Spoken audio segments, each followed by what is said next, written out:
This is the Lippin Putts Podcast here in the Woodward Sports Studio. I am Nick Leach, joined by my guy, as always, Sam Palmer. Back for another episode. We got the Lippies coming to everybody this week. That'll be later in the episode. It's a great episode, the Lippies Award. I got my Honolulu Blue Detroit Lions kickoff here shortly. Well, not shortly, like 5 days. But, you know, next episode, the Lions will hopefully be 1-0. We all don't expect that, but right. Football season starts, but yes, we have the Lippies. Yeah, Lippies Award. Looking forward to that. That should be a fun time here at the end of the episode. But, of course, we're going to talk about, LIV Golf Boston that just took place over the weekend, Labor Day weekend. We've got to talk, all the drama. Korn Ferry finals, drama unfolding from LIV Golf. And drama at the BMW. I think you're kind of getting your wish with all this drama because you said, I was hoping the players come out and talk more shit, and that's what's been happening. Which we'll get into. Yeah, we'll get into all that. Don't excite too many people. Obviously, Labor Day weekend, we just had that. Yeah, you were on a lake. I was on a lake, so I did not play any golf. Didn't even think I played a lot of shuffleboard, a lot of cornhole. Hey, there you go. Or bags, however people, what do you call it? Do you call it cornhole, bags? What do you call it? I think I call it bag. It depends on who I'm talking to. It's like the soda pop thing. Like I'm 50-50 split. I don't know why I switch back and forth. It's interchanged depending on what I'm. You actually say soda? Well, I went to school in Pittsburgh, so true. It kind of was beat into my head there. And now it's like I say it to piss people off. They're like, "You're calling it soda?" It's like, yeah, like you actually care what I fucking say. Well, Midwest. Everyone knows what I mean. Yeah, Midwest people do care about that. So, but yeah, did a lot of that over the weekend. The lake was great on Saturday, 85, and I just gleamer of a day. I tried those Simply Lemonade spikes, super sugary. Really good though, like actually refreshing. I mean, I'm sure you've had Simply Lemonade before, Jesus. But I thought they were great. But my girlfriend was like, "You're gonna wake up with a headache tomorrow," and I did. I was like, "High sugar drinks kill me." Yeah, and I was trying to mix them in with White Claws, and that didn't help the cause either. Plus, then I had high noons at the end of the night, and voila. Are you at least giving them a floater? What do you mean? You should put a little vodka in it. No, I've not done that. I make them dirty nooners, dirty claws. Come on, you got to dirty them. So I've heard of people. I've never actually done it because I think I may sound soft saying this, but SAWFT. Yeah, definitely soft. But I think it's a perfect mixture amount. I don't need any more. Oh, I thought you were just gonna say that I'm gonna get too drunk. No, I get too drunk as it is. That's why I don't think I need them. But I'm a psycho. Like I'm like a freaking. I'm not gonna say that because people are gonna take it out of context. So I drink vodka. That's like my liquor of choice, like a psychopath. So yeah, I dilute the mixed drinks with more vodka, and it works for me. I'm a weirdo. I mean, I like to drink bourbon straight, so I guess that's not really not on different. The rocks. Well, on the rocks. Yeah. Okay, I was like, jeez. Yeah. Well, I know you got some hair in your nats. My one buddy drinks it neat. I don't know how people do that. Yeah, I was like, that's just like drinking lava. Yeah, well, yeah, like let me just drink some jet fuel or something too, while we're at it. But either way, Labor Day weekend, it was nice and relaxing. It was some great golf weather. Like fall golf was in the air on Sunday, which was the shitty day on the lake for you. I was able to play. Was able to play Dearborn Country Club, conquered some demons, and then obviously got to see a great finish in the world of golf. Yeah, what we've all been looking for, LIV Golf. LIV Golf. It's kind of first ever playoff. More than 54 holes. Yeah, more. Yeah, 55. 55. Yeah. So is it Lviv? Lviv, not Liv. There's no I now. Yeah. What do you call? Well, Liv stands for 54. Roman numerals. So the LV. LIV Golf. Yeah, the LIV event. LIV Boston took place in Boston. But no, Joaquin Niemann, Anirban Lahiri, and Dustin Johnson go to the first playoff hole, and Dustin Johnson hits a scorcher of an eagle putt. Hits the back of the cup, goes up in the air, and drops in the hole. Like I was like, holy hell. Like, what a moment. It was electric at the time because, I mean, I've hit putts. You've hit putts. Oh, it's great to see it. Everybody's hit putts where, like, I'm so happy that hit the center of the cup because if it didn't, that putt was going 15 feet by the hole. Lahiri was maybe going to win then. Yeah. We were talking $2 million right there. What did you think of that moment? Because I have my thoughts about it. First instance, I was like, damn, this is actually a cool moment. Fans were going crazy. I did not like the way Lahiri and Lahiri. I don't know why. Like, I know it's Lahiri, and I just want to say Lahiri. Yeah. For Kalahari. That's probably exactly right. Go. But him and Joaquin Niemann were seemed to be just as excited as DJ was, and that I was like, if a guy just lost any type of event, whether it was shuffleboard on Saturday night or Sunday night, I'm not in that great of a mood after.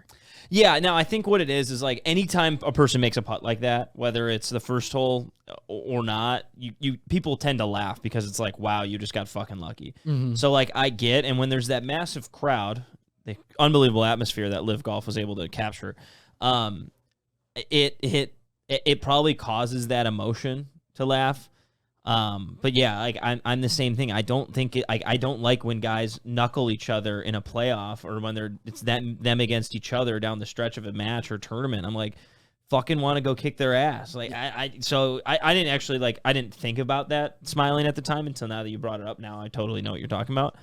But yeah, it's just like if you told the people at LIV Golf like, hey, we're gonna have a eagle made on the first playoff hole to win an event in a 3-way playoff, and it's going to be by our guy DJ, who's like obviously the best player on that tour. I mean, there's Cam Smith too, but I think DJ got more money than Cam Smith. You're going to say, man, what a successful weekend for LIV. And the playoff hole was good. I mean, Joaquin Niemann had like a 40-footer for birdie that he gave the line to DJ on and missed it, but it was a good putt. But Lahiri was close for birdie, and DJ would have had to make like a 10-15 footer, but he made it, made the eagle, and yeah, it's a laughable moment that I think encapsulates LIV Golf in its entirety. Of like, this is a walk-off eagle in a playoff for the win, and this is how the eagle was. Yeah, and again, I think it's like a parody. I think DJ making the putt was great, and I get. Like, Pat Perez came running out of nowhere. Which is hilarious. It's comical. Like, that's what I'm saying, the whole experience. But to me, it took away a little. I watched most of the event this weekend, and I actually was enjoying watching it. Besides, literally, that's my only critique of this entire weekend is those two guys that he was going against, and they weren't on the team. It's not like they were part of the Aces. Yeah. So the fact that they were super excited, high-fiving, like laughing, and I get these guys are at a standpoint where they feel like they got to have everybody's back. But I just didn't enjoy, like, and that's, I think we blame that a little bit on Tiger Woods. As Tiger Woods, we watched, that's our idol. He had that killer instinct. He was never applauding people. He was the one that was celebrating by himself and wanted to beat you and didn't show and just kind of gave you that death stare anytime something happened good for an opponent, which was rare in Tiger's heyday. But I will say that's the only critique. As far as everything else goes, I thought, it was a great way to kind of get your golf. There was no PGA Tour or anything going on this weekend. Mm-hmm. So the fact that you got to see guys like Cam Smith, Joaquin Niemann, Dustin, to me, it's if you like golf and you love golf, there's part of you that had to enjoy some of that. Yeah. So what I would say, like, one, I think if that happened on the PGA Tour, it would probably be a similar reaction. I'd like to think. Where guys, like, would they high five? I don't know, but they'd probably like knuckle or like when they shake their hand, like they'd be laughing and smiling because it is like a comical way to win. Yeah, so that's my only thing. So I'm actually gonna go against you. I don't think that happens. I mean, we've seen those walk-offs happen, and you see the handshake and everything after. But to me, I think there's more on the line for you to win a PGA Tour event, or at least there used to be. Like the 2-year exemption, obviously way more money, which is a lot of these guys in LIV already got paid. So it's, and I get they're still playing for $4 million, but it's not like second and thirds getting slighted by any means. So from my standpoint, I don't remember a time, and somebody's probably gonna comment and say like, well, that happened. I'm sure there's. I mean, that like Ryder Cup thing that I think of is like the Patty Reed, Rory McIlroy thing in the Ryder Cup, where like it's U.S. against Europe on Sunday, and they're like have this great match, and they're like laughing and grabbing each other's shoulders coming up. And I'm like, yeah, that's a fair comparison. And so like yeah, I think it's like part of this whole class acts thing, which like bothers me in the game of golf. But yeah, I do think it's what they did and how they celebrated that win with like different teams and competitors.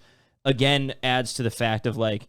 This is an exhibition, not competition. Well, then, yeah, it's all for money, right? For what the PGA Tour. There's no standing points. There's no. I mean, you have the team aspect. Again, the Aces won for repeat, baby, third consecutive tournament. Dynasty. So I don't know if they're going to change that team up or. I think the teams are going to blow up at the beginning of next year. Like this is just they're doing a trial year. And try to see how it. There should be some type of big draft, like a fantasy football draft. Yeah. Oh yeah.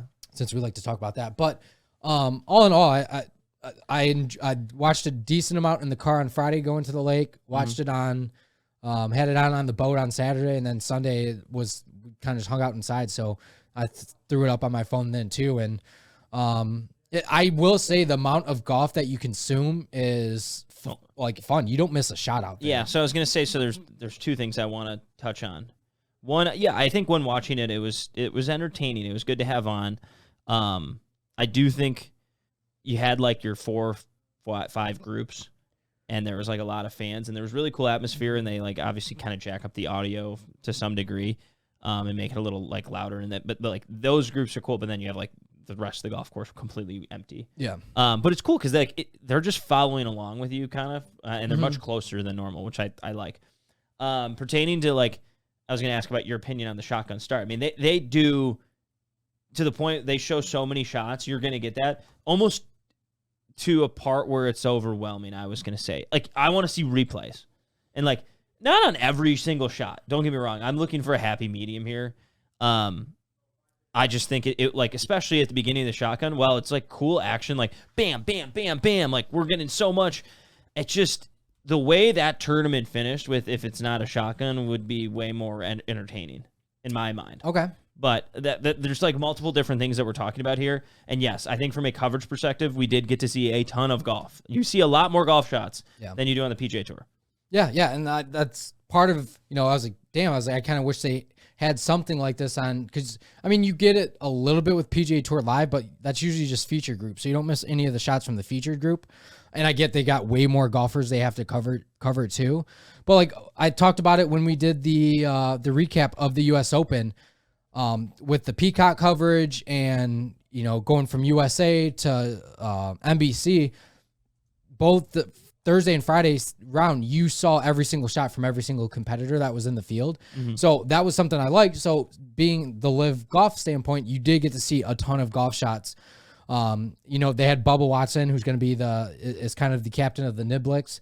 He was out on the course doing interviews, talking to Harold Varner a little bit on Friday. So that dynamic is cool. I feel like for some of these guys, it's got to be a little bit distracting trying to do interviews in the middle of a round. It's got to be part of it, though. You're going to pay a lot of money to entertain. Yeah, and that's they're coming at it from an entertainment standpoint too. So I thought it was good. Matt Wolff's hole-in-one, first ever LIV Golf hole-in-one, was unreal moment because they had fans behind him doing like this Wolff call as he hit his shot into the par 3. So you had Matt Wolff hitting the shot with the noise in the background, and then 1 or 2 hops in and goes in the hole. And the fans are a little more rowdy, and I like it. I do like them steering into that. I think that's a lot of fun. It feels very much like Happy Gilmore's type of crowd, which is kind of cool. Golf, but louder. Yeah, that's their slogan. So I just like the shotgun thing. This is a perfect time to touch on, like, maybe do it on 2 days. But I just think Sunday, like, Cam Smith had a fucking awesome round, and he bogeyed the last hole, which was the first hole, which was a converted par 5 to a par 4. He made bogey, basically misses out on that playoff. There's just different drama, and what happened was all of these guys are finishing at the same time that it was almost hard to keep up, and you can't, like, that's where having too much golf is overwhelming. Okay. You can't let, like, the moment sit there, and I think it's a process that they'll gather. The shotgun, I just want some more context. Take it, like, and maybe do it the first 2 rounds. I don't know, but on Sunday, I feel like there's an aspect to where we don't need a shotgun for these guys. I think you can create more drama, personally. Yeah. I mean, we've seen it, the drama for years on the PGA Tour, and that could be a little bit, used to the PGA Tour way of doing it. But you're also, and we've talked about this on previous shows, so we don't need to go into it too much, but you go through the ebbs and flow of the golf course that day of, like, okay, like DJ just came through 17, made a nasty birdie. Cam Smith's got to come through now and make a birdie to match him. Or if he makes a bogey, like, there's a real chance you make bogey. So you kind of get the sequential, I guess, flow of the PGA Tour, or just having tee times in general. Yeah. So from that aspect, I will agree with you on. But I think they're going to live and die by these shotguns. That's kind of part of their slogan. So I don't see it going away. I know. But we buried the lead, like the biggest headline in LIV Golf. I don't even write it down on our show topic, but they're allowed to wear shorts. Yeah, that's. Did you?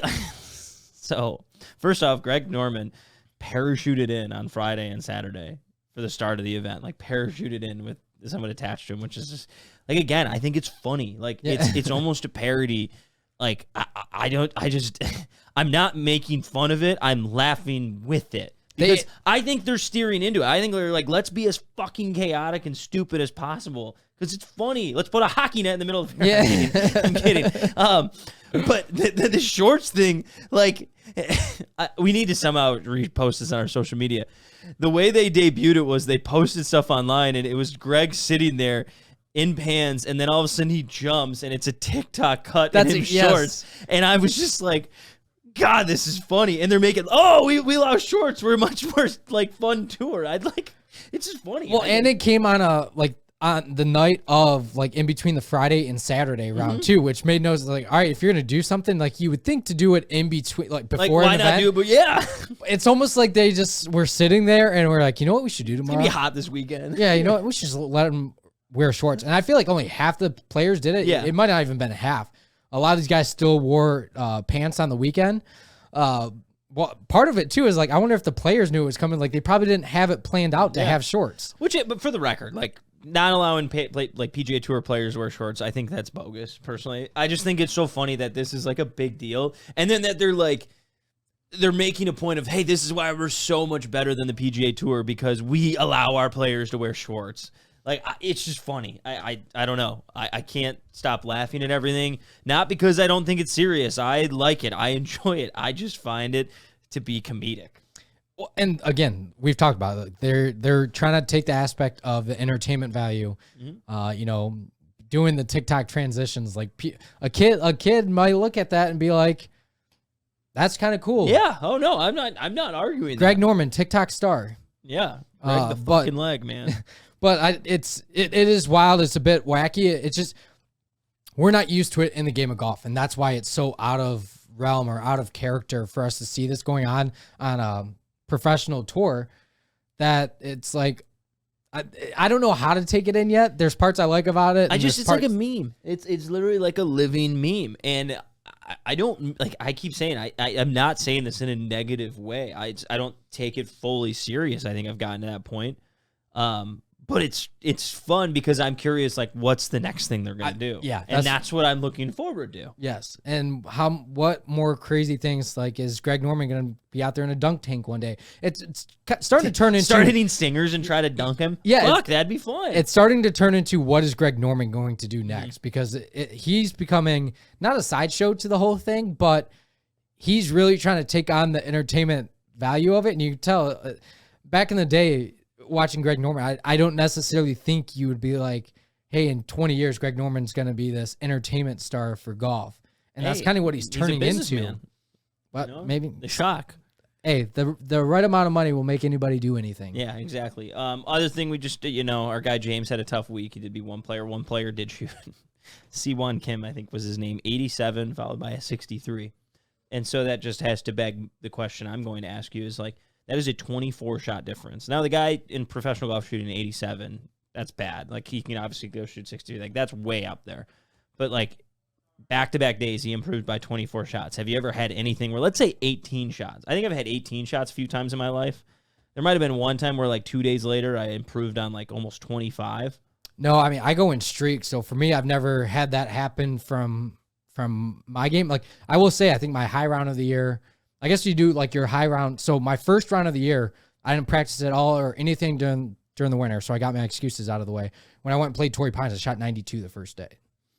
And then my low round this year is 80 or 71. Yeah, but those are months apart. Yeah, not totally. The next day. Totally different. One was my first round of the year, first time touching the golf clubs in 2022.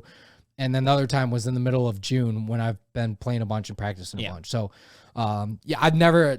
it's funny. It happens. I was talking shit too because I was like, if that guy's gonna go out and shoot 87, you might as well just throw an amateur or a regular old Joe, like we've said. Sam Palmer, put in the Lippin Putts podcast. See how we perform. Yeah, I'm not gonna. I can tell you what I'm not gonna do. I'm not gonna go out and shoot 63 the next day. Am I, man. So I guess he gets a feather in his cap for that one. Him. I think he was the guy who replaced. I don't know if he was the one who replaced Henrik Stenson as well, who had to withdraw because of vertigo. But nonetheless, it was an exciting. it was an entertaining week of golf for me. Yeah. And it's going to only get more and more entertaining. Yeah. But again, this is Wednesday now. We haven't heard of any new, what we got? Next week, Chicago. Live Golf Chicago next weekend. But we haven't had any new announcements of big-time players or anything like that going to that series. Yeah. And I would imagine until next year, maybe. I think Mito Pereira after the President's Cup is basically the only other one. Yeah.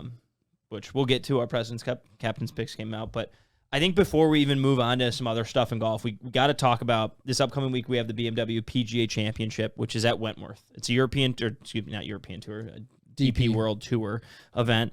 It's always actually had a really good field. It's a fun tournament to watch. You have 17 LIV golfers who are playing there. I'm not going to go through the list of players, but some notables: Abe Ancer, Sergio Garcia, Taylor Gooch, Ian Poulter, Patrick Reed, Lee Westwood. Those are kind of the big names in it. So they're playing, and obviously some big names from the PGA Tour. I mean, Rory McIlroy, Matt Fitzpatrick are playing. Billy Horschel is the name we're really going to touch on because he's been outside Rory, who really hasn't taken shots at people. Billy's been yeah, these guys are fucking losers. I'm paraphrasing. He hasn't said that, but he said we don't want him. He's been pretty outspoken against these guys. And literally, as we were talking about show prep, the video came out of him and Ian Poulter in what appeared to be a little bit of a heated exchange on the putting green. But what do you make of this? You got the 17 LIV golfers. You obviously got a lot of the world, the DP World Tour members, and then some of these high-ranking PGA Tour players. What are your expectations for this event, and then your obviously thoughts on this heated exchange? Well, I mean, it's turning into must-watch television because, like we said, Rory got asked a question. If you're in the final group on Sunday and you got a LIV guy across from you playing you for the win, he goes, "What are you thinking?" He goes, "Well, regardless of the fact I'm going to play for the win." He goes, second of all, that person's probably going to be tired because it's going to be more than 54 holes. Yeah. Just taking, again, just shots and shots at the LIV Golf Tour. But it'll be fun to watch. It'll be fun to see these guys interact. We're already getting a little bit of fireworks just in a practice round. And I get they weren't fighting or anything, but you could tell they were just having some type of heated exchange. Yeah. A lot of hand movement. Two fiery guys. Yeah. And I would say two of the most outspoken guys in the PGA Tour history over the last 20 years. Now, do we know what you're talking about? Absolutely not. But I'm sure it's saying Poulter making his case for the LIV Golf Tour, and I'm sure Billy Horschel making his case for the PGA Tour, and why these guys are not. He didn't call them cowards, but what did he pretty much said that. I don't even know. He used a bunch of different phrases to kind of. I'll try to pull it up.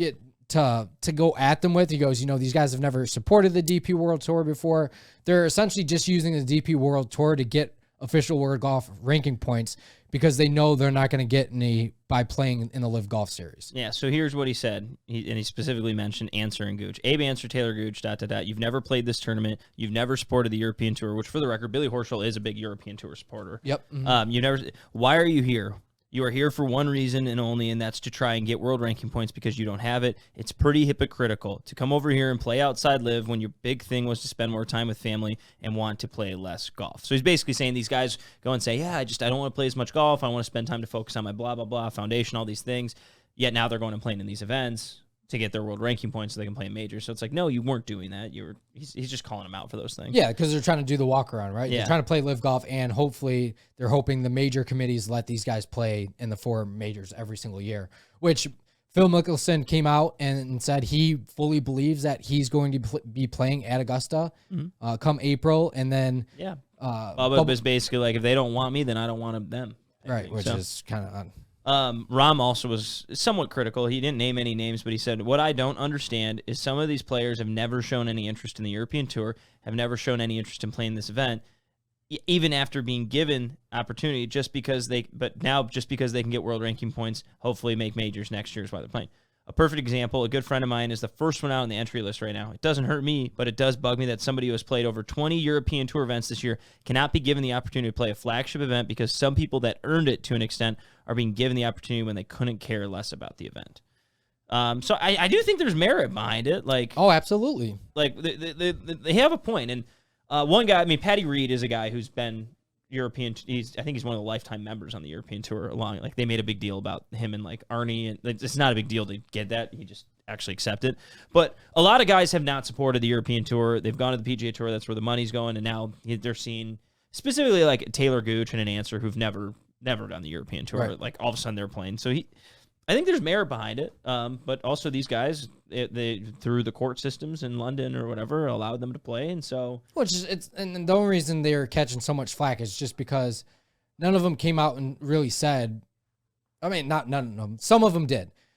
But some of these guys came out and said that, it's not about the money. It's about playing less golf and being with family. And you're seeing those guys say doing opposite of what they said. So they're just not saying true to the word, and guys are calling them out for it, essentially. And that happens across all sports, not just in golf. Exactly. And just for the record, they it looks like, so I was trying to see what were the pairings and everything. It looks like they put just one. I haven't seen any pairing that has 2 LIV guys in it. And I also haven't seen any LIV guys in the featured groups. So like the Rahm, Havelin, Tyrrell Hatton's a group. The Rory's group, I think.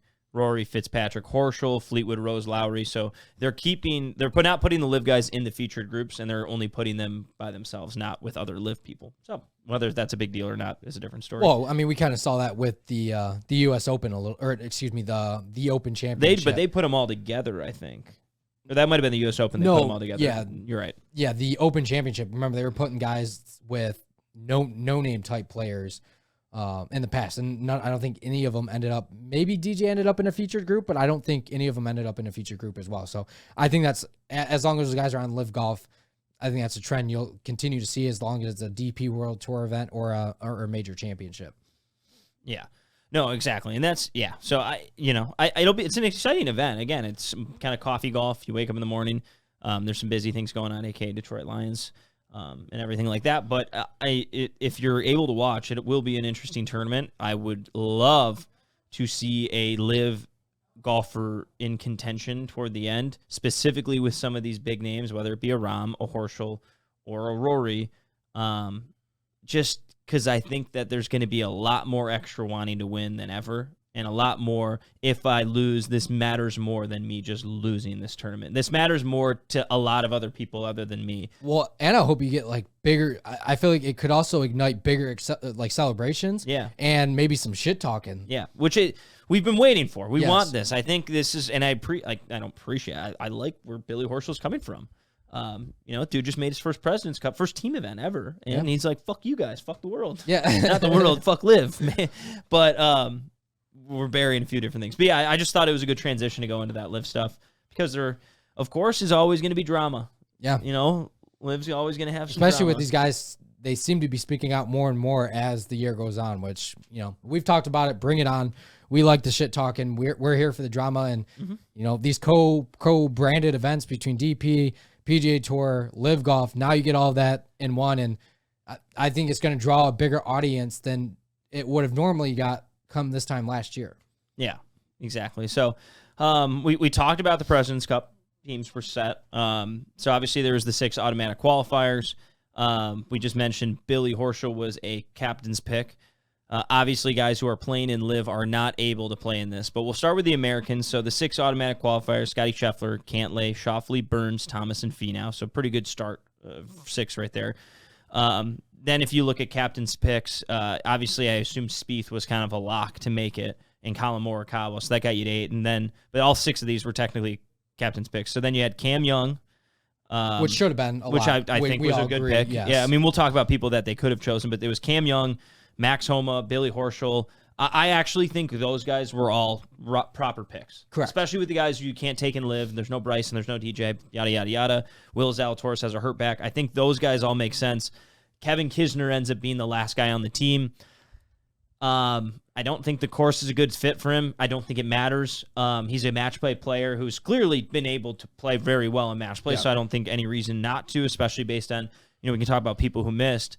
But Horschel and Homa have been very outspoken about how important it is to be a part of these team events. Specifically, I mean, I know Homa's he's like 31, but Horschel's a little older, and he should have been on the Ryder Cup that one year. He tore it up in the FedEx Cup playoffs, but they had already picked the teams, and he was on the outside looking in there. I just think, I'm excited to watch him, even though the U.S. is probably going to fucking shit on the international team, I'm excited because he's going to care a lot. He's going to care a lot more than Brooks did, than Bryson did about these things. Right. And it's not that I'm not saying they didn't care. I just think he really loves these types of things. Well, and I think I will say Kevin Kisner probably was the one surprising one, but anybody that's been following, the Dell match play that goes on every year. I mean, the dude dominates. He lives for match play. Yeah. And that's just a guy. And that's why I've talked about in the past, like how cool would it be to have a major as a match play? Because it's just a different element of golf. We've seen it with the U.S. Amateur. That's how they do it. Yeah. Tons of amateur championships across all different states. That's the way they do it. So do I think that's a warranted pick? Yeah. I mean, a lot of people may argue that there's other deserving people aside from Kevin Kisner, but I go back to Kevin Kisner's track record in match play, and he's a tough beat. Yeah, and here's my thought. If Will Zalatoris isn't hurt, it's Zalatoris, it's not Kisner. Correct. I think then the last guy in is, I think there was a huge line kind of at 11. And with the Zalatoris injury, it's like, okay, so who can we think about? So they chose Kisner. I also wrote on here Sahith Theegala, Daniel Berger, who's been on a lot of these teams, but he's had this hip issue. Hasn't played lately, so that made sense not to pick him. Right. And then I put Aaron Wise, who had been playing well. But I think it's the right pick. Part of it, like, they're gonna win, and I don't think this pick is gonna matter much. And I think he deserved it. Whether or not you're not picking a team because someone deserved it, you're gonna pick the team because that gives you the best chance to win. Do one of these players maybe give you a better chance than Kisner? Probably. Just from a standpoint of, I know he's a really good match play player. I think the course they play in Texas really suits his game. It's firm and fast. Quail Hollow is probably going to be softer. It's longer. But you're right. There's some aspect to he's a dog. And so I don't think it's a bad pick. And a lot of people thought he should have been on the Ryder Cup team last year too. And he wasn't. So not saying it's justified, but obviously again, with Brooks, DJ, Bryson, all these guys not being part of the tour anymore, you're going to see a little bit more of these outside the box type picks, and that's kind of what we saw with the international team. Yeah, the one thing I'm curious about, which we'll go to the international sec. The one thing I'm curious is Harold Varner, guy from Carolina. That's where the President's Cup is. He had never been on one of these teams. I don't know. I'm sure he probably had conversations and knew he wasn't going to be picked. Maybe, but I felt like he could have been someone who they could have chosen over Kisner. Maybe he waits to do the LIV Golf for 2 weeks. Maybe LIV was like, hey, man, you either sign this or you don't. Yeah. We're not going to come back. And he said, fine, I don't care that much. But that would have been a guy who, like, hometown dude from Carolina. It would have, I think, gone a long way. But which is crazy because that's a guy you would think cares a lot about an event like that. And he still, and it's been talked about, he's faced a lot of backlash, even though he had one of the best statements about joining LIV Golf. But regardless of the fact, you're still going to catch that backlash. Yeah. And he says he was still surprised and a little bit shocked over that. So being an emotional guy, I would have thought he would have stayed on the PGA Tour just because he seems not, and this is not to come off too bad, but he seems more of a caring person about, his personal image and his belief. And not that it's tarnished or anything. I'm not going to say it's tarnished. That's not for me to judge. People will say it because he is part of LIV Golf now. But, he said it's life-changing money. And that's what he's going for. Yeah.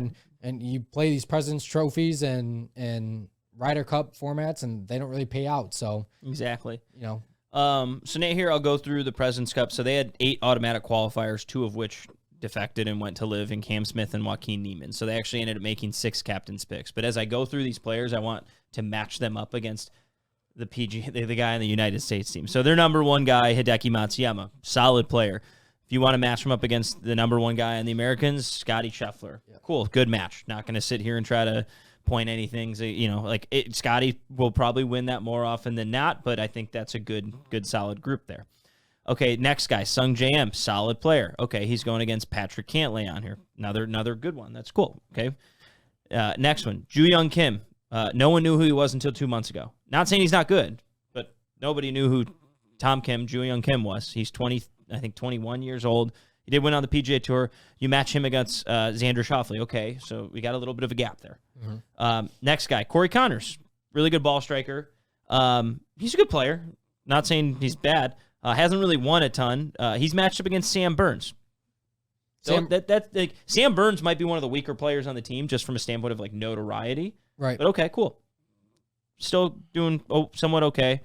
and we'll get to the point where I'll start losing you. But Adam Scott, another automatic qualifier, match him up against Justin Thomas. You're going to take Justin Thomas. Yes. You're going to take probably all the guys I've mentioned ahead. At this point, I'm still saying you got 5 Americans to 0 international points. Last guy, Mito Pereira, who's probably going to go to LIV after this President's Cup.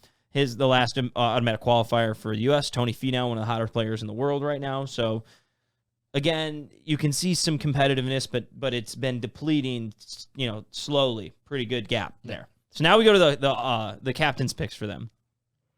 K.H. Lee against, you can match him against Colin Morikawa, okay? Taylor Pendereth. I'm sure most of the people listening, who the fuck is that guy? He was competitive at the Rocket Mortgage Classic. He was hurt. He's a Canadian. He was playing pretty good golf. I think it's a good pick for them. He belongs in the lower tier PGA Tour events for a reason. That's why we don't know who he is. So you match him up against, Jordan Spieth. Next guy, Sebastian Munoz. He's a fiery player. By no means has he had a great season from Colombia, but he's good. Okay, cool. Put him against Cam Young. Christian Bezuidenhout, South African, doesn't win a ton. He was on his first year on the PGA Tour. Max Homa. Siwoo Kim, he Players Champion in 2013. Billy Horschel, that's not bad. That's a good captain's pick. Hasn't been playing a ton of good golf, though. And then the last one, Kevin Kisner, he can match up against Cam Davis, a Rocket Mortgage Classic champion. But, again, that is a weak 6 captain's picks. And that's because, guys who aren't playing because they went to LIV, Carlos Ortiz, Abe Ancer, Cam Smith, Mark Leishman, Joaquin Niemann, Louis Oosthuizen, Charles Schwartzel. Big names. Now, and still, the United States would plow them, I think. But yeah, well, you would think, right? What? I can't remember what year it was where the Ryder Cup kind of matched up a very similar way. And that was the one in France. Yes, and the Europeans ended up winning. Yeah. Now, the difference is that France, they got to set up the course. It didn't fit the American game. Right. But, and this is on home turf, so I'm not too worried, but this could get into a situation where the Americans come in and was like, dude, we've got this in the bag, and they don't take it nearly as serious. Oh, yeah. And these guys, all these guys that are on the international team are younger, not well-known names, and it's a chance for them to make a name for themselves a little bit. Yeah, no, exactly. So I think you could be walking into a dangerous situation. I'm trying to create this story. If you're an American team. Well, they're going to be like a minus 500 favorite, I think, at least. Yes, that's I think what it opened up at. Yeah, so it's absurd. But so the guys they missed, Adam Hadwin, Mackenzie Hughes, and Eric Van Rooyen. Cool. There's not a lot of juice for this event. And when they played the President's Cup last time in Australia, it was a really competitive one. It was at a golf course that was firm and fast. It was fun to watch. Yeah. And it was very competitive. I have low expectations for the excitement for this event. But I hope I'm wrong. You know what? I'm not cheering. I might cheer for the international because I want chaos. I'm an agent of chaos. Yeah. So I've lost my nationalistic view. It would be one of the biggest upsets in Ryder Cup or President's Cup history.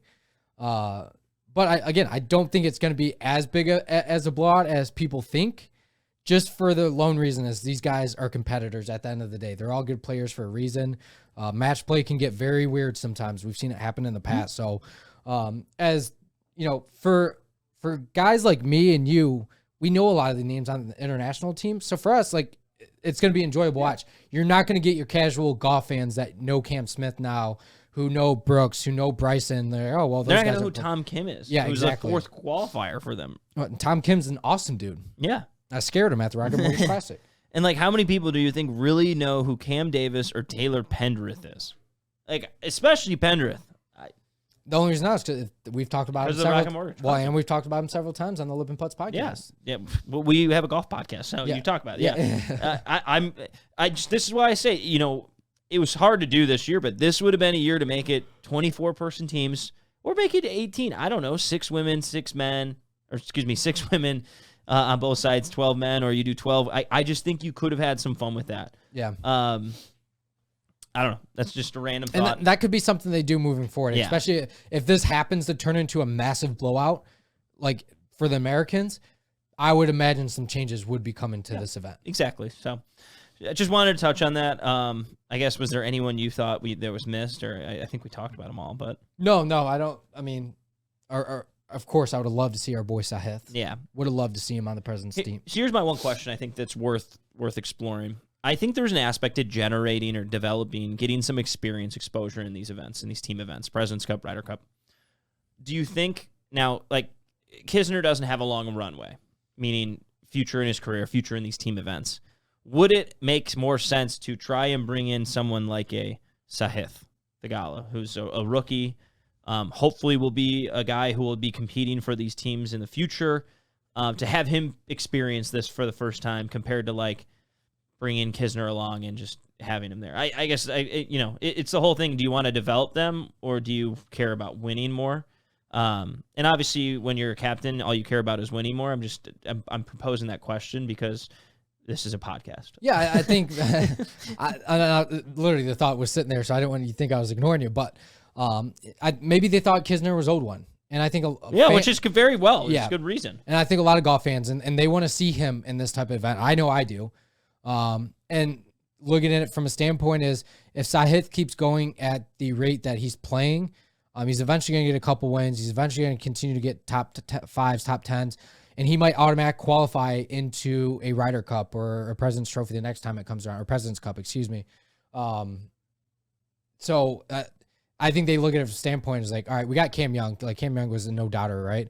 But they see those two guys as playing a ton of these events moving forward. Yeah. So either way, I think last thing before we get to our Lippy Awards, Korn Ferry Finals wrapped up at Victoria National. I don't know how much people were able to watch. Really cool golf course. There was a cool video of a guy named Brandon Matthews. I don't know if you saw this, driving a 424-yard green over water. Now, as the crow flies, I think it's like 350, 360. Still. But like guys are hitting hybrids left and then having 7 irons in, and this is driving the green. And he's going to be on the PGA Tour next year. He qualified throughout the Korn Ferry season. He was in the top 25. So just know the name Brandon Matthews, but that was a cool thing. Cool clip to see. I mean, the guy just hits the ball a fucking mile. Yeah, the video, and I watched the video of it. I didn't watch the Korn Ferry this weekend, but I saw the videos and highlights on social media, and it seemed like that drive was in the air for forever. Oh yeah, and if you haven't, go to, I think it'd be on PGA Tour, Korn Ferry Tour. If you follow him on, it was cool to watch. Yeah, I was like, that was a very electric moment. Yeah, and like Bay Hill, if he's in that event. Could he drive the green? Maybe? It's funny you brought that up because I was like the only thing that was missing from that was the Bryson finger the point, hands in the air, the yes finger point. So we'll see. But Justin Suh won the event, and then they obviously gave away their the next 25 cards. Will Gordon won this 3-event series kind of span, followed by David Lingmerth, who both guys who had won events. But just some notables who did get their card back in this or earn their card. Nick Hardy, he was basically one of the guys on the outside looking in, ends up earning his card like 13th or whatever. So he's back. He was injured throughout the year, so good to see that. Ryan Armour, he's an older guy, but he's kind of been in some of these lower tier tournaments, and he just got his PGA Tour card back.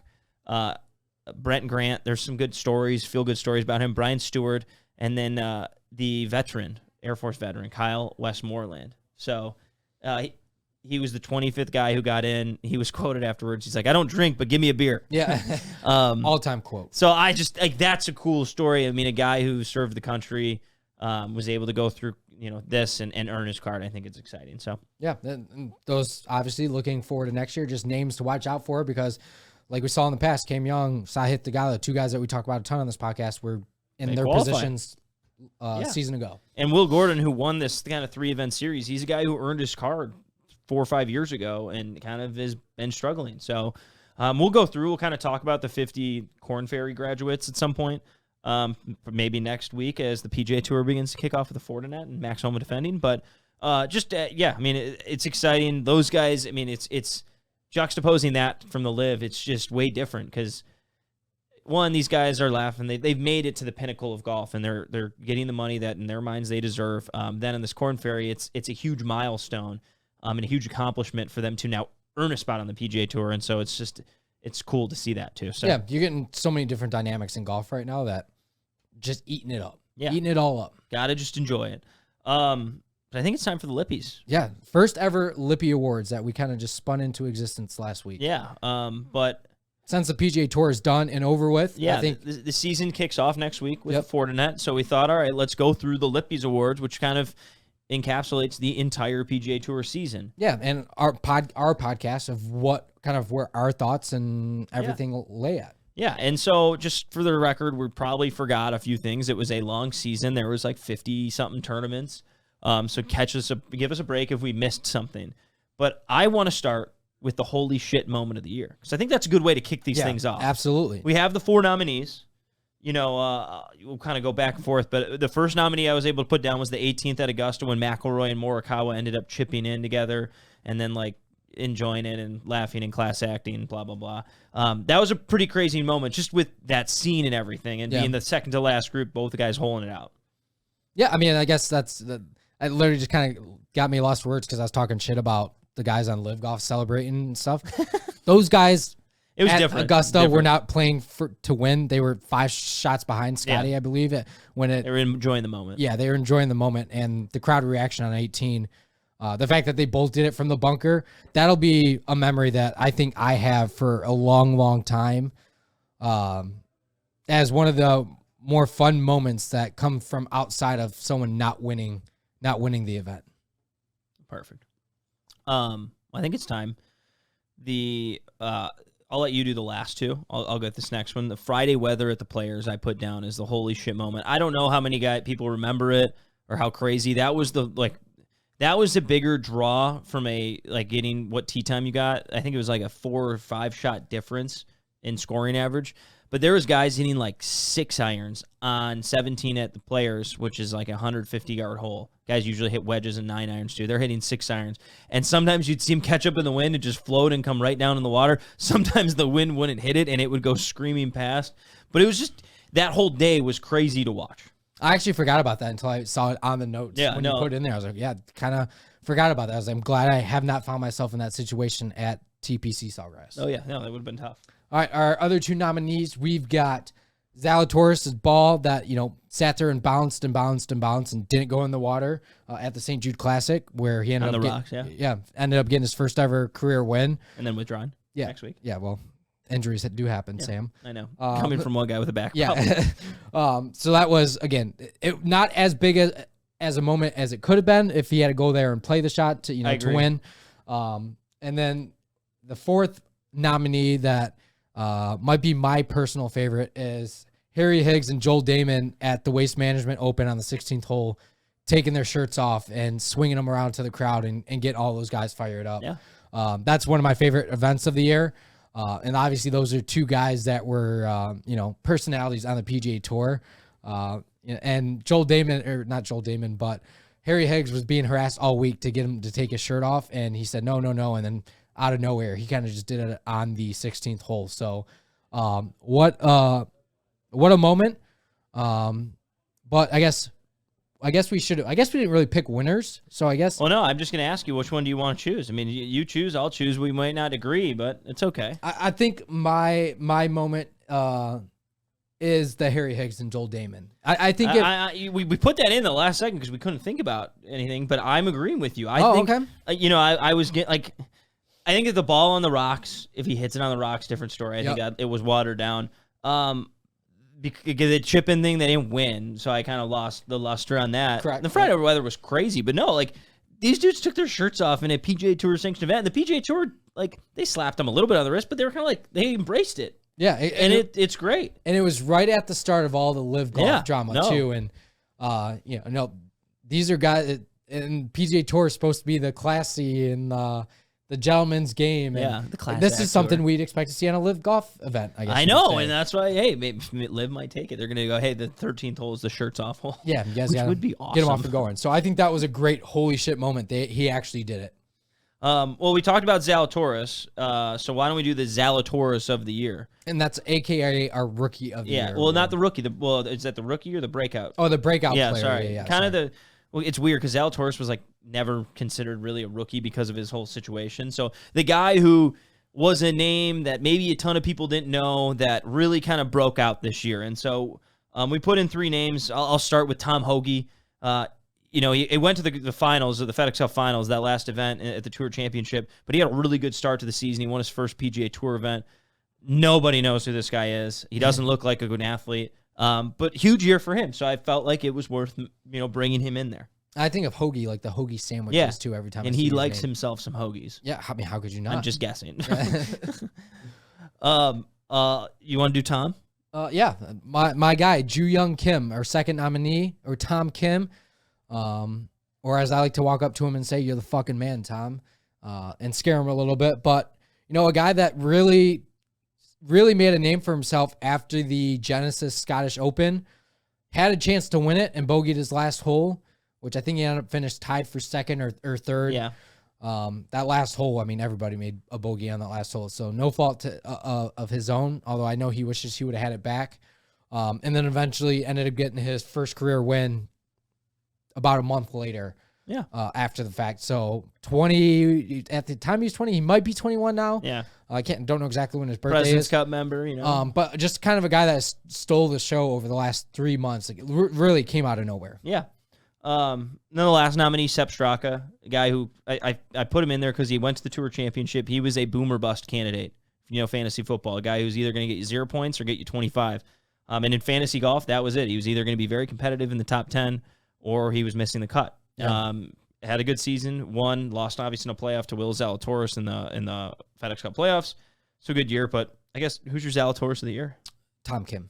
I was going to agree. I mean, I think the sky's the limit. I don't expect to see Hoagy around much longer. I think he had he caught lightning in a bottle for a little bit. Yeah, because he played really good at the beginning of the year, and then you didn't hear much from him towards the end of the year. Shout out to him, but keep this soundbite for when he tears it up next year. Yeah, and then you guys can say, look at these assholes. Yeah, but I think Tom Kim, what he did at the end. I mean, obviously you could talk about a recency bias there, but I think that he's a dude who is going to be a world beater soon. So. Yeah, but it's the fact of how young he is too, right? Yeah, 20 years old, and it's rare. I think he was the second youngest winner on the PGA Tour since our boy Jordan Spieth back at the John Deere Classic in 2013. And the dude fucking won a tournament starting with was it triple or a quad? Quad. Yeah, Rory won when he started with a triple. Yeah, and started 6 shots back in the lead. Yeah, that's a new trend. That's a trend nowadays. So, triple the first hole. Yeah, so Tom Kim, our Zalatoris of the Year award winner.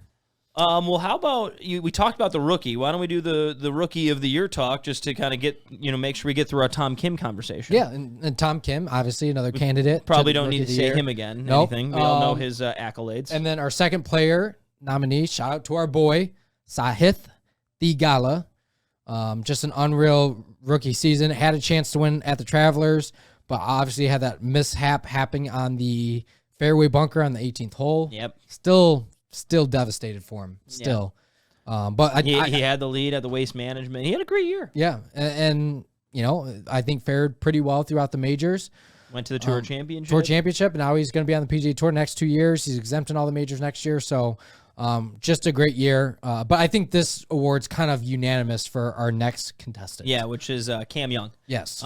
Despite not winning this year, he had, I think it was 6 top 3 finishes. Yep. 2 runner-ups. So he came in second at the Open, and then he basically missed out on the playoff at the PGA by 1 shot. The dude had a great year in the majors. Sky's the limit for this guy. He had to be the rookie of the year. Yeah. So I don't think anyone's going to argue us in that. But President's Cup member, maybe he takes on Tom Kim, who was the only one of those 3 to get the W. But I think Cam Young, it's just a matter of time before he beats down the door. Yeah, his game's just too good. He hits the ball a country mile, rolls the rock really well. So I want some excitement. I want some. I do too. Some personality. Yeah, exactly. And the reason we didn't include our guy Sahith, I think, in the Zalatoris of the year, because he could have been a great candidate for that as well, right, was because we can go through the nominees, but I think we all know who's going to win this award. Yeah. And it's the guy who fucks Lippy Award of the year. Yeah. And obviously, kicking that off is Sahith Theegala. No need. You guys listen to this podcast. You know why he's our guy. So that's our first nominee. Second nominee was a fan submission by Mackie. Which we appreciate. You got to shout out. Yeah, Mackie Daniel. Mad Mac. He wanted this nominee thrown in there. Tony Finau. He's got like 7 kids. He fucks. Like, that's a different definition of fucking. And he does that. So I love the nomination. Yeah. That's a proven fact that he does do that. Yeah. So he came in with the second nomination, and then Sam, you got our third nominee. Yeah, I don't know why I included this guy when I put these together about a week ago, but Scott Stallings has just had like a career renaissance. Dude's like a gym rat. He's sponsored by Noble, Noble, Nobul. It's a workout brand. Isn't that the Rocks brand? Maybe he might be somewhat part of it. Yeah, for that. I don't know, but I just think Scott Stallings fucks. He at one point might have had a mustache or something, so he just gave me he that. Did have a sweet stash. Yeah, so I was gonna say he gave me that guy who fucks mentality, and so I felt like he at least was worthy of a nomination, especially another guy who's at the Tour Championship. We're giving credit to guys who play well as well. Like, you got to play well. There's a science. There's a mathematical. We have an equation. Algorithm. Yeah, exactly. We did a lot of analysis. Drum roll, please, Sam. And the award goes the winner for guy who fucks of the year, Sahith Theegala. Unanimous decision. Yeah, that was not by even the Lippin. We literally created the Lippies so we could give that award out. Exactly. Yes.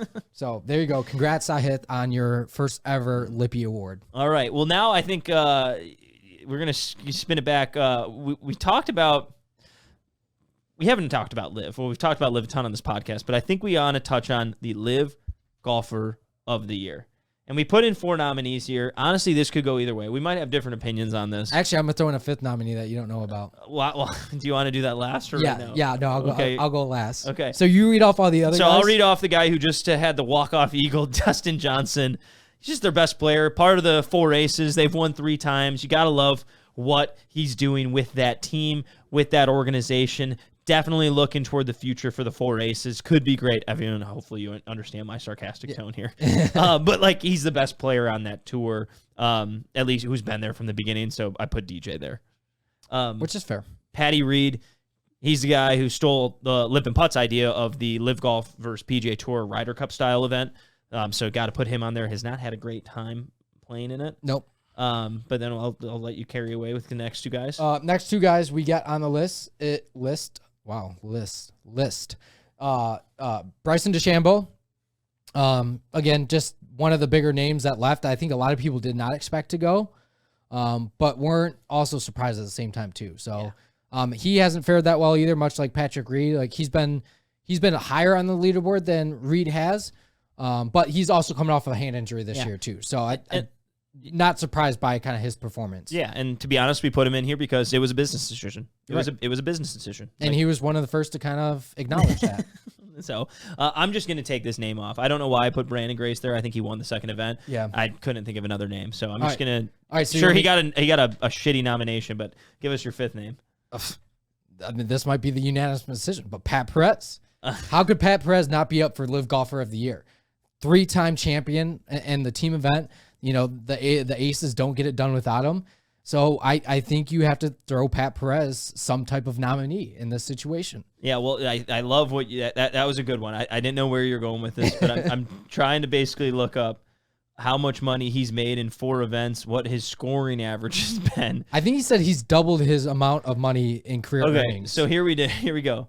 There's a tweet from James Colgan. Pat Perez said yesterday he's doubled his earnings in 3 starts with LIV. He's wrong. He nearly tripled them. In 19 PGA Tour starts, from 2021 to 2022, he made just over $1 million. In 3 LIV starts, he's made $1.8 million. This all coming with shooting 80s. His score, I don't know if it's ever counted for the 4 aces. But man, ride that wave. I'm with it. So I guess who's your winner? Pat Perez. I'm with you. I think that's a good one. No, that's the LIV Golfer of the Year. He embraces what LIV is all about. They're about the team aspect. That's what they're trying to push. And no better team player than Pat Perez. I mean, he's rooting for his guys most. He's the first one in the camera. Like when DJ won, he was the first one to come bolting into the frame. Which you gotta love. Yeah, I mean, absolutely. You gotta love. That's what it's all about. Well, I guess to go along with LIV, it might be a good time to do the Villain of the Year. And so, of course, we had to put Patrick Reed in there just because he's everybody's villain. Yep. And you can't talk about a villain without Patty Reed, which it's a bummer. The PGA Tour lost that. But then which one do you want to go? I'll let you go with the next one, and I'll wrap up the other guy. All right, so I think a lot of people that are listening to this at the moment just think we're going to do all LIV Golf players, but not the fact. Jay Monahan earns the second nominee, award nominee for that. Just didn't really handle the PGA Tour. He didn't get ahead of the curve of what was coming from LIV Golf. Said he wasn't really too worried about it. That backfired, created all this drama that maybe could have been avoided. I don't know if it could have been. Maybe could have been. So he gets the Villain Award for all the people that are PGA stand-up people that are pissed. Yeah, he's the nominee. I mean, look, there's got to be someone to blame, and he's the commissioner of the PGA Tour. You got to put him on, put him out there to blast. Yeah, he could have handled the situation a little differently. Yep. But the third nominee for the villain of the year, third leg, Greg Norman. He just made a sweet TikTok changing into shorts. He's been parachuting in. He is the face of the meme, the comical aspect of what LIV Golf is, but he is changing the game of golf.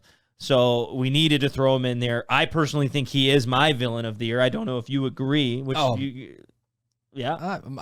is our first disagreement. Okay, which is fine. But the only thing I wanted to finish on is just because you're the villain of the year doesn't mean you're bad. He is a good villain who's changing things. Is he doing it the right way? Probably not. Is he sometimes making comments that are idiotic? Yeah, probably. But man, I think he plays this villain role really well. Yeah, and I'm just always going to go choose Patrick Reed. No matter what year it is, Patrick Reed's always my villain of the year. Man. And maybe more so his wife, Justine. I don't know if it's necessarily Patrick, but his wife, Justine, who uses him like a puppet. Will always be my villain of the year. It doesn't matter who else is involved. Yeah. Well, I guess from a villain to a disappointment, who is your guy who has disappointed the most this season? Whether it be the LIV or the PGA Tour players, it's kind of engulfing that PGA Tour season, but who did you find that disappointed the most? All right, and we got 4 nominees for this award. Yeah. First nominee, Colin Morikawa. Disappointed me at the U.S. Open. I believe I had him as a pick. And then had that really bad Saturday round, kind of bounced back a little bit on Sunday. But yeah, big disappointment for me there.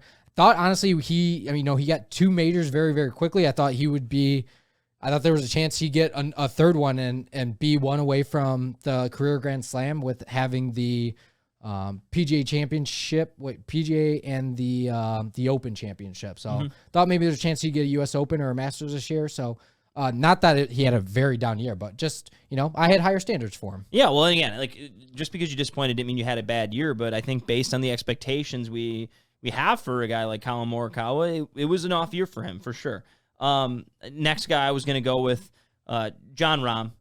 Again, we've kind of talked about him a lot on this podcast, and he started to round into form somewhat, but by his standards, he won the Mexican Open, which is 1 win.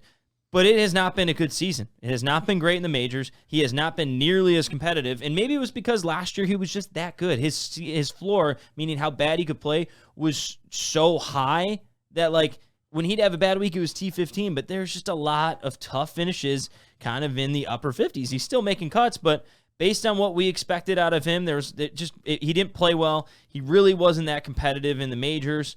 So I felt like you had to he had to, face the music. Yeah, no, that's fair. Like you said, we've talked about him enough here on this podcast. So, 2 other names, Dustin Johnson. Obviously, I think the disappointment is that he went and joined LIV Golf. Just because I think a lot of people were hoping to see him win more majors and be competitive on the PGA Tour for a long time. The other name, Viktor Havelin.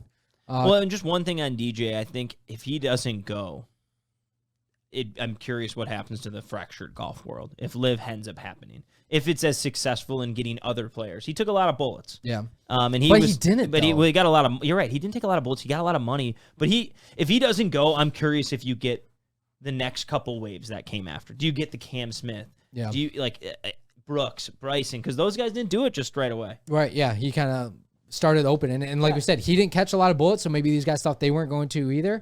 That's because people like him. That's the thing. Yeah, that's just DJ being DJ. Yep. And then obviously our 4th one I just said was Viktor Havelin.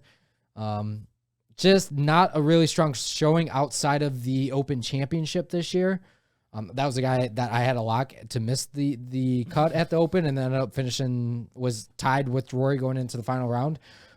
Just a younger guy that we thought would be more on the level of a Colin Morikawa. Maybe have a major by now. Yeah. Eventually. But he hasn't really, outside that Open, that was the first time he's been competitive in a major. Correct, exactly. So, was he even competitive on Sunday?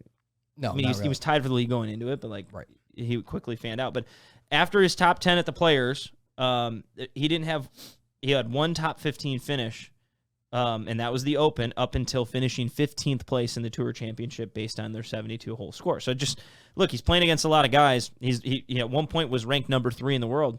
He didn't play well. Yeah, it's that simple. So I guess I'm really curious who you're going to go with on this, because I think we can go a lot of ways here. Yeah, I think we're going to agree on that.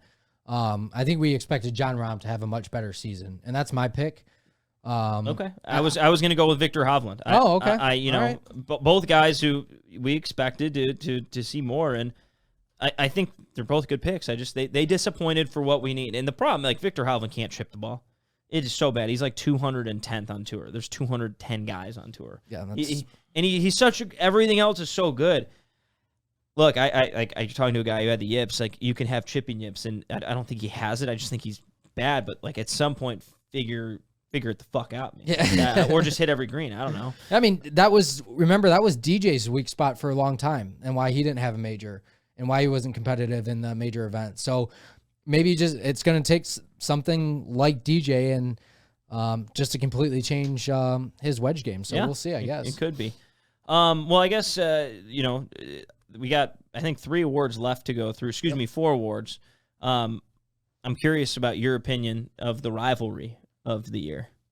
And we're not talking about LIV versus PGA, because obviously that's it. Like, I mean, there's going to be some kind of aspect of it. Yeah. But that can't count. Yeah, and I think with our first nominee, Jay Monahan versus Greg Norman, that kind of... that encapsulates that. So, first nominee there. Probably don't need to say much about it. Everyone knows what it is. Yeah. Second nominee is Rory McIlroy versus the LIV defectors. So, he's been very vocal. We've talked about it earlier in this episode. Do we add Billy Horschel to that, I think? / Billy Ho, because, I mean, like, when I put this together, Billy had been pretty quiet. Yeah, so Rory McIlroy and Billy Horschel versus LIV defectors. See, that's what's nice about these awards. We can change them on the fly. Yeah, exactly. Which is awesome. So, we're agile. Yeah, exactly. You got to be able to go with the punches. So that's our second nominee. And then lastly, our nominee is Cam Smith versus the world. And I think this is more just getting the answer out of Cam Smith, whether he was going to join LIV Golf. Was a month-long thing between the PGA Tour, media, everybody involved. Finally got the answer. He went to LIV. Yeah. But that was a rivalry that, the media immediately did not hesitate to ask him in his press conference after he won the Open. Yeah, so we'll change it from the world to the media. But it was comical. And like, when he answered no comment, it was like, oh shit. And then they directly asked him no comments. Okay, so we all know, but he won't come out and say it. So it was funny, but you could throw a fourth one in there too. You could say the media versus LIV. But then I think you also have media that was paid off by LIV against PGA Tour. So it's just back ways. So just you could do it paid off media versus PGA Tour paid off media versus LIV Golf paid off media. You could say the self-righteous media against the self-righteous, I guess, is a good way to put it, or the moral police. I like that, the moral police. The moral police media versus the free market society. Yes, that's which we really create bias with how we call it. Yeah, that's our fourth nominee, and that's I'm gonna come out and say that's my winner. That's my winner. All right, I like because I think a lot of the animosity got started in the media first, before it got really going by the players. Yeah, I'm gonna go with Rory and Billy Ho versus LIV defectors. Yeah, you said you've been waiting for the players. I've been waiting for the players. I want more. This is hopefully the beginning of things to come. We could add another nominee in there too. I know we already picked our awards, but you could do Taylor Gooch versus the Ryder Cup. I mean, this is better. We should LIV atmosphere versus the Ryder Cup. Yeah, there we go. Just making up. Man, I can't wait for that nominee next year. That might be my favorite. Dumbest comment of the year. Yeah, exactly. Should have had that one.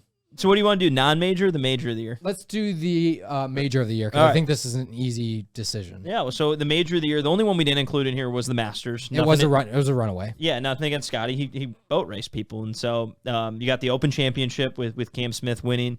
You have the PGA Championship with the playoff between Justin Thomas and Will Zalatoris. And then you obviously have the U.S. Open with Matt Fitzpatrick with that great shot, beating Will Zalatoris by one shot. Up at completely blanking on the fucking name. The Country Club. I was at the Country Club.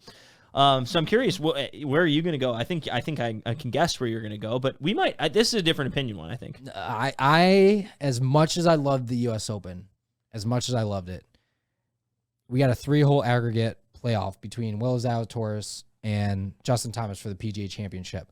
I need more playoffs in majors. It was the first playoff we've had, I believe, since the Masters playoff with Justin Rose and Sergio Garcia back in 2017.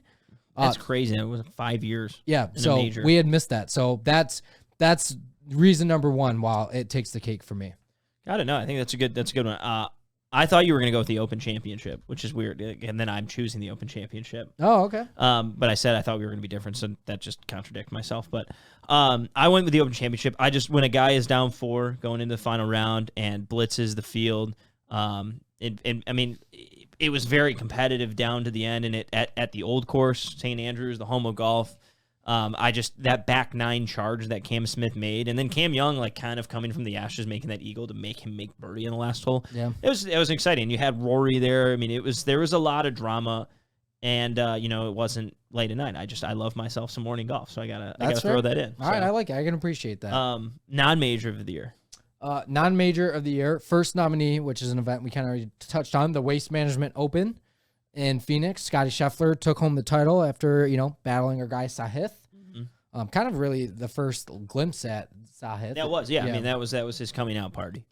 Second, FedEx St. Jude Classic. Will Zalatoris gets his first PGA Tour win, especially after the close second place finishes in the majors this year. And that playoff off the rock. I mean, it was a great playoff. We can't that playoff between him and Sepp Straka, what happened on the 18th hole a few times. It was phenomenal television. Yeah.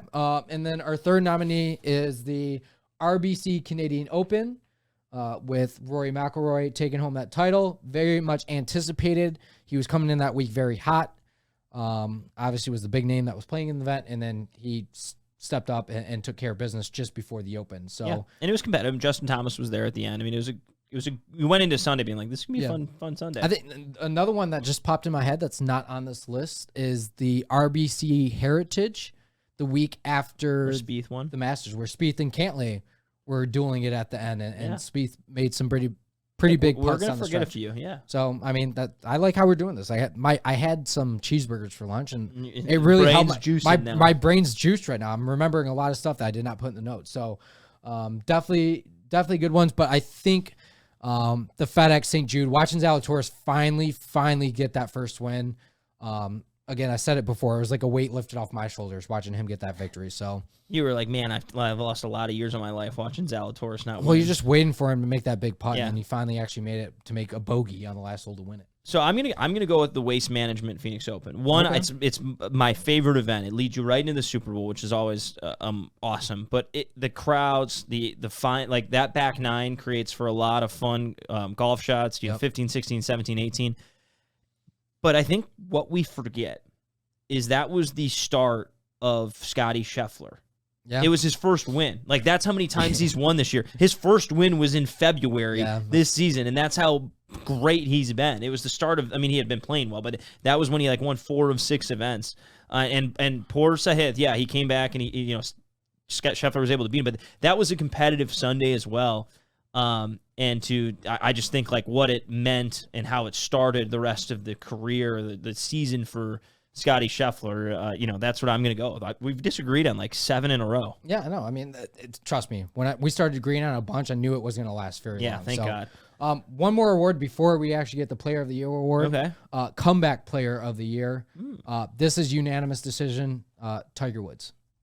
Is it? Are you just making that? I just made that up. That was my own award. You just had to give a Tiger Awards award. I just realized we didn't have Tiger Woods in any of these nominees, so he had to win something. Well, yeah, he barely played. Well, Comeback Player of the Year. He played in a major after a catastrophic car accident. Yeah, after almost losing it. And then the pictures that came out of his leg after the fact, you can tell. I thought he was maybe exaggerating that he almost lost his leg. No, this dude legit had to have his leg rebuild. So Comeback Player of the Year, played in the Masters, played in the Open. I get he didn't fare very well in any of the majors that he played in, but he played. He played. Hey, and it's more than what we can say. Yep, he got that award from me. All right, there you go. You could have a different nominee if you want. If you're putting me on the spot, I can't really think of who like a comeback player. Steve Stricker. Yeah. I can't. You could have thrown Bryson DeChambeau out there, but because he got hurt. He had his hand. He had surgery. So. Yeah, then came. I don't know. Yeah, the fact Taylor Pendereth. Oh, there you go. He was hurt for like 6 months or something. Yeah, and then continued to go at a torrid pace. And he's now on the President's Cup. What a season. There you go. I'm still going Tiger, though. Player of the Year. We got 4 nominees. I added this last one in there because I was going through and I was like, how have we not done anything to mention this guy's name? Because he did have a very good season. Yeah. But I'll start with Matt Fitzpatrick, U.S. Open champion. Really good year to the point where it was like top 10 machine. Is he going to be a guy who's going to win this award? No, by no means. But I felt like he was someone worthy of a nomination for the Player of the Year. Yep, that's fair. Second nominee, Cam Smith. Came back, like you said, we touched on the Open. Just felt like it was a matter of time. Won the Players earlier this year as well, too. So 2 big events. You get the Players. And the Tournament of Champions, you know? Yeah, so, those are 3 of my favorite events that you can win, the Open, the Players, and the Tournament of Champions. So obviously he had to be thrown in that nominee. Yeah, for sure. Plus, 4th place finish at the first LIV Golf event he played in. Yeah, so there you go. Touching them all. Yeah. Next one, Rory McIlroy. He was the #1 leader in strokes gained. He won the Tour Championship. He won the RBC Canadian. It was his best scoring season since 2014. He also beat everyone but like 8 guys in majors total. Each major has, the Masters is 90, but the other fields are around 150 people. So that's beating a lot. That's a pretty good win percentage. He didn't actually win the event, but it's a good fucking season. Yeah. And it's worthy of talking about, especially when you go and win the Tour Championship, especially when you have another win. So, yeah. And our last nominee, Scottie Scheffler. Again, we've touched on him enough. No need to really harp on him too much. But Scottie Scheffler is my selection as well, because I think I just saw you typing out that he's your pick as well, too. We agreed on that. Look, at the end of the day, it was Scottie Scheffler's year, and we were just living in it. Yeah. And that's how it felt all season long. Yeah, he won 4 times in 6 weeks. Cool. That's winning 4 times in a season in general is incredible. But he won 4 times in 6 weeks. He won the Masters. I think he missed the cut at one of the majors, but the dude had a good fucking season. Yeah, he was drawing comparisons to Tiger Woods in that span. He was competitive. He almost won the Tour Championship. Runner-up at the U.S. Open. Runner-up at the Charles Schwab Challenge. T3 at the BMW Championship. Obviously, we all saw what he did at the Tour Championship. It's just, dude had a fucking great year. Yeah. So I just, he hasn't won since the Masters, though, so a little bit of a hangover, you could say. Yeah, he's having an okay hangover by my Who did he standards. lose? He lost in a playoff. But that was the Charles Schwab when he lost to Sam Burns. Correct. That was it. Okay. Yep. I was like, who did he lose in a playoff to? I forgot about that. But then, let's just talk about, so during that 6-tournament stretch, he had 4 wins, a T7, T55 of the Players. He was on the bad draw there. Yeah. So the fact that he made the cut was, cool. But granted, once he made the cut, he didn't do anything. So, but then after that, T15, missed cut, 2nd place, T18, T2, T13, missed cut, T21, missed cut, T3, T13. So you see, he had 3 missed cuts in that span after the Masters. And the one was the PGA Championship. But he didn't finish worse outside 21st on the other 8 events in that time. Stupid. Yeah, dude was the best player this year. Yeah. Got to get hands down. Yeah. Went dummy. And we didn't even talk about what he did leading up to his first win. But yeah. So Lippy of the Year, that goes to Scottie Scheffler. Yeah. But that rounds up our Lippies of the year. Obviously we'll do a little preview of maybe what we expect for the following season. They won't be the Lippies. We'll think of that. Yeah. But I guess to wrap things up, Birdie Bogey of the week. You told me you had a good birdie, so I did. I want you to lead us off. I've got a great birdie this week. I don't know about bogey. I haven't really thought that far ahead, but yeah. But birdie, first off, great Lippies award. Very well put together. That's my birdie. Yeah, you put that together very nicely. So I want to make sure you get acknowledged. My birdie of the week, however, golf related, but it's a little bit different. So the wedding I went to a couple weeks ago, the wedding was on a Saturday. Sunday morning, walking out of the hotel, little hungover, little drunk still. I look over to my right and I see this table full of sports memorabilia. I was like, okay, what do we got going? I'd say it was a table full of stuff. There's a sheet that I saw. I was like, okay, let me throw my name on this. No one had put in their name. Minimum bid was $170. Okay, cool. Totally forgot about it. I get a call on Friday hey, this is Ronnie from the Boys and Girls Club of America. Is this Nick? I go, yeah. What's going on? He goes, hey, you put in this bid for this framed, very nice framed picture of Arnold Palmer, Jack Nicklaus, and Tiger Woods walking up the 18th or 9th fairway at Augusta National back in 1996 with it all kind of signed for. He's like, yeah, you're the only one that bid on it, so you got it. Totally forgot about it. What a fucking way to start your Labor Day weekend. Dude, trust me, I totally forgot, and I was like, I'd be at full attention. I was like, let's go, Ronnie. That is awesome. I was like, I did not even, I totally forgot. Did you tell him? You're like, dude, I totally forgot. I did. I was like, I didn't expect to I thought somebody else would see it, but same time too, I don't know how many quote unquote golfers walked into the airport hotel at the Hampton Inn in Kalamazoo and saw that. Yeah. And bought. So I feel like I was just in the right spot at the right time. Hey. But this thing is bad. I'll take a picture and put it on our social media once I get it in.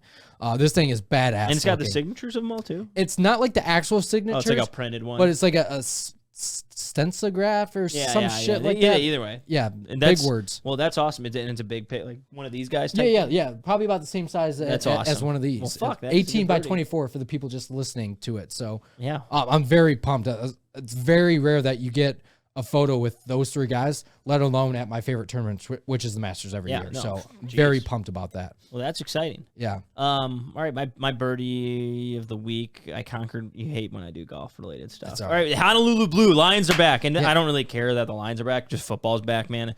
It's been a lot of golf watching this year, and don't worry, we're not going to stop. But I love football. Would you rank like golf and then football? Yeah.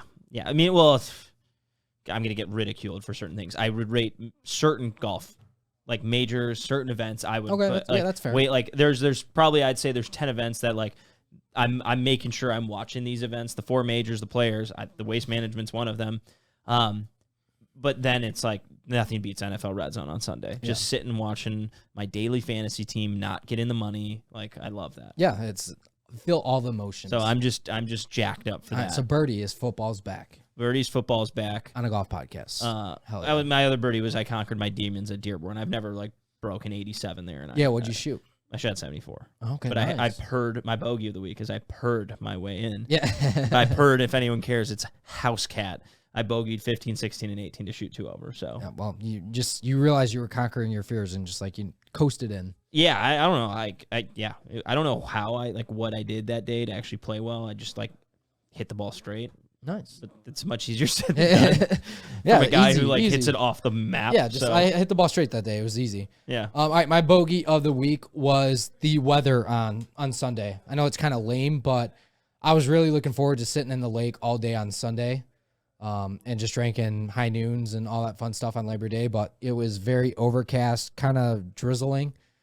So I didn't really get that. So that was my bogey of the week, but it didn't matter because I got started off with a great birdie. So yeah, I mean, yeah, fuck, you can't have a bogey if you have that as your birdie. Yeah, just I just made a hole in one. I don't care if I shoot 9,000. Yeah, it could have been an eagle of the week if I'm being completely honest. So enjoyed that. Phenomenal. Well, it's been a great episode. You know, we're not wrapping anything up. This has been our 15th episode here, but we had the Lippies.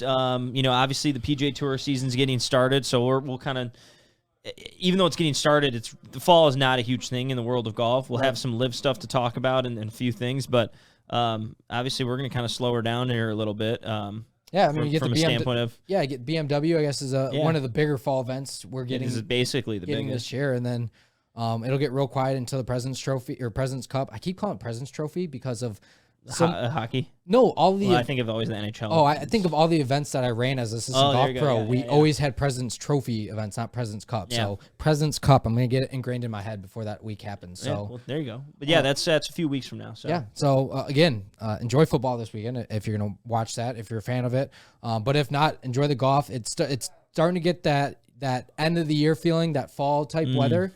So it's gonna be a fun time. I'm really looking forward to some fun fall golf, and hopefully getting out there this weekend. So if you are getting out there, hit them far, hit them straight.